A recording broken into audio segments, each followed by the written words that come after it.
Hello, you're stuck in traffic with Wolf Gorlick, a couple-minute riff on IT and IT security. Today talking about security architecture. Everyone wants a plan. What is it that we're building? What does it look like? How does things get implemented? How do things get changed? Everyone wants a plan. Everyone wants an architecture.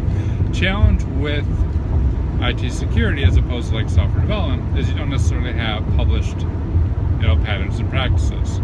Efforts have been made to create them, but for the large part they haven't been necessarily adopted for the enterprise architecture. So, as an exercise, if you have some time today, give it some thought and determine how you justify and defend your architecture.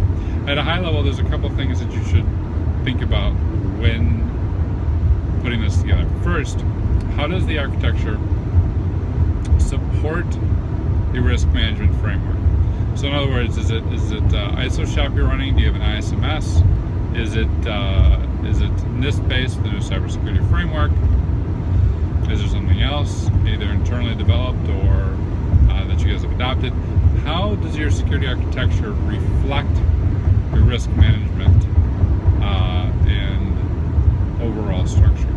That's number one, top down.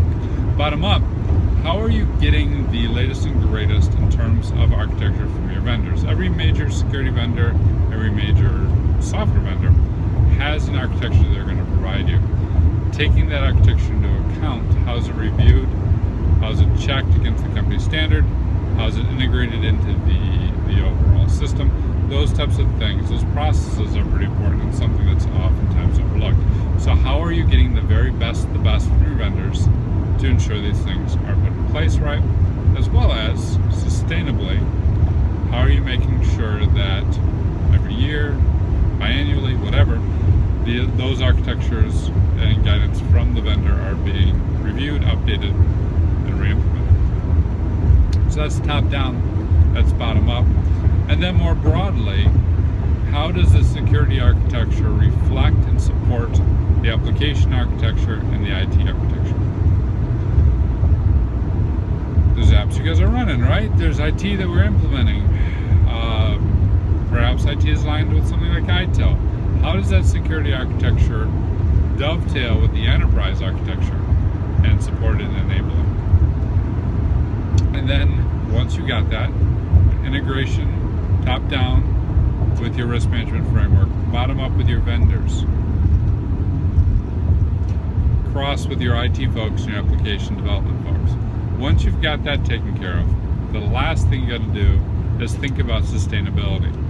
I mentioned that briefly when we were talking about the application vendors and reviewing their standards, but it's also a matter of looking at trends in the industry, how breaches are happening, those types of things, and make sure the architecture is regularly iterated. So for example, right now, a lot of application architectures were put in with N tier, right? You got your web, you got your app tier, you got your database tier, you got some supporting services. Each one of these tiers is their own subnet, and you got firewalls and VPNs between them. Great design. But this design was implemented and developed 10 years ago, 15 years ago, at a time when all IT was on the ground, was in-house. And now we've got all IT in the cloud.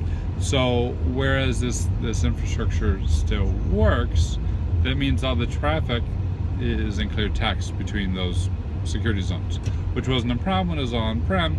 Now it's in the cloud, now it's a problem because who knows who in the cloud vendor is doing what, right? So the environment's changed. And having in place a process that not only puts in place a good security architecture, but reviews and corrects and recommends and adjusts that architecture over time is really paramount. That's what makes an architecture sustainable. It's what makes it something you can use over the longer term. So as an exercise, think through that, take a look at your processes, make sure that they're creating those types of architectures, and see what areas of improvement you might have. That's it for me. Have a good one.